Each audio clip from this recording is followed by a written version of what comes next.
साज़ थई अल्लाह तंबूरो थई ज़िबान, साज़ थई अल्लाह तंबूरो थई ज़िबान, ज़िक्र कर तंहिंजो जेको मटा पंहिंजो पाण उन्हीअ जी वाखाण करियां कहिड़नि लफ़्ज़नि सां।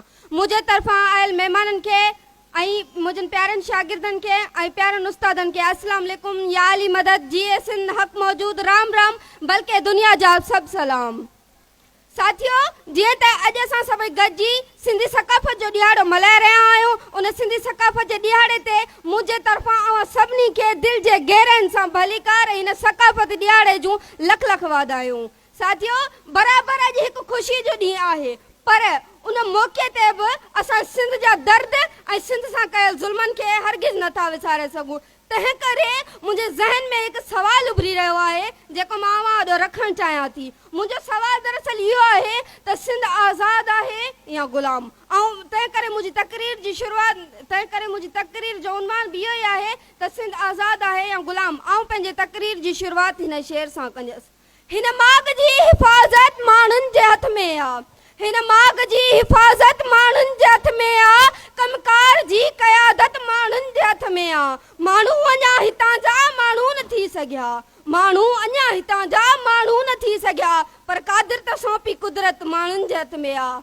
सिंध धरती उहो खितो आहे जिते ॿ सामुंडी बंदरगाह, जिते हज़ार ऐं अरब रुपया रेवेन्यू जी उगाड़ी, जिते तेल, गैस, कोयलो ऐं ॿियनि मैदनी वसीलनि जा भंडारा आहिनि, जिते दुनिया जो बहितरीन नहरी निज़ाम, जिते दुनिया जो ॿियो नंबर वॾो शहर कराची आहे। पंहिंजी बिजली, पंहिंजो गैस, पंहिंजा मैदनी वसीला हूंदे बि सिंध जा हुक्मरान हर वक़्तु वफ़ाक़ खे हथु टंगियो बीठा आहिनि। न सिर्फ़ु पाण पर पूरी सिंध जी आवाम खे बि हथु टंगणु सेखारियो वियो आहे। उन्हनि में पिनण जहिड़ी शर्मिनाक आदत विझी रहिया आहिनि। भला अहिड़ी क़ौम तारीख़ में कीअं ज़िंदा रहंदी जेका मज़हब इस्लाम या मुफ़ाहमत जे नाले ते या मसलियत जे नाले ते कंध झुकाए सवाल करे बाद में उन जो अंजाम कंहिं बाज़ार में विकामजंदड़ कंहिं गुॾी या कंहिं रांदीके जहिड़ो थिए जंहिंमें उन जी क़ीमत चंद सिका हूंदी आहे। अॼुकल्ह मुंहिंजी धरती सिंध खे हितां जे हुकुमराननि, जागीरदनि, मीरनि, बोतारनि ऐं पीरनि उन हाल ते पहुचायो आहे। जनाब आला, ही जा असांजी सभा जहिड़ी सिंध गुज़िरियल 75 सालनि खां वफ़ाक़ सां नातो पई निभाए।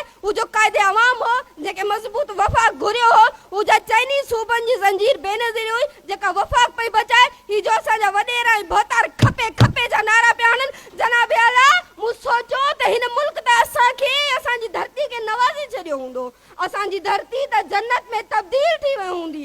जनाब आला, मूं सोचियो त घरां निकिरी ॾिसां त सही त सिंध कहिड़ियूं कहिड़ियूं तरक़ी जूं तारीख़ी मंज़िलूं तय कयूं आहिनि। अफ़सोस अफ़सोस अफ़सोस थियो मूंखे। मूं छा ॾिठो? किथे लोड शेडिंग जहिड़ा अज़ाब ॾिठा, किथे मिठे पाणीअ जी खोट ॾिठी, किथे अटो अणलभ त किथे बुख में तड़पंदड़ मासूम ॿार ॾिठा, किथे वॾेरनि, फौजियुनि ऐं मुशीरनि जे बदननि ते लखनि जा लिबास ॾिठा त किथे बदन उघाला बेलिबास मासूम ॿार ॾिठा, किथे वॾेरनि जी शादियुनि में बचियल बिरयानियूं ॾिठियूं त किथे मासूम थरियुनि खे बुख में तड़पंदे ॾिठो, किथे गुम थियल क़ौमी कारकुननि जे वारसनि खे पल पल मरंदे ॾिठो त किथे सड़ियल गभरुनि जा कोयला थियल लाश ॾिठा, किथे नौजवान खे बेरोज़गार नौजवान खे ख़ुदकुशी कंदे ॾिठो त किथे धारियुनि लाइ ज़ुल्फ़कार आबाद बेरिया टाउन जहिड़ा मनसूबा ॾिठा।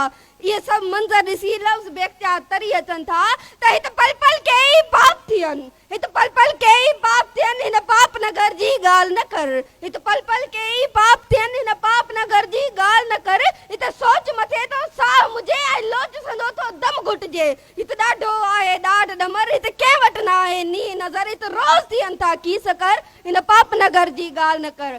जनाब आला, उन सॼी हालत खे ॾिसंदे छा तव्हां मां को बि चई सघे थो त सिंध आज़ादु आहे? छा तव्हां मां को बि चई सघे थो त ही सचल सामी ऐं भिटाई जी सिंध आहे जिते न मस्जिदूं महफ़ूज़, न मंदिर महफ़ूज़, जिते न ज़िंदा माण्हू महफ़ूज़, न भरण खां बाद में लाश महफ़ूज़।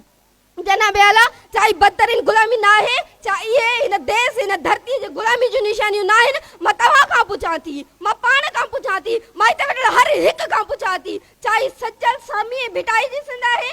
छा ही सिंधी सतन सूरमनि जी सिंध आहे?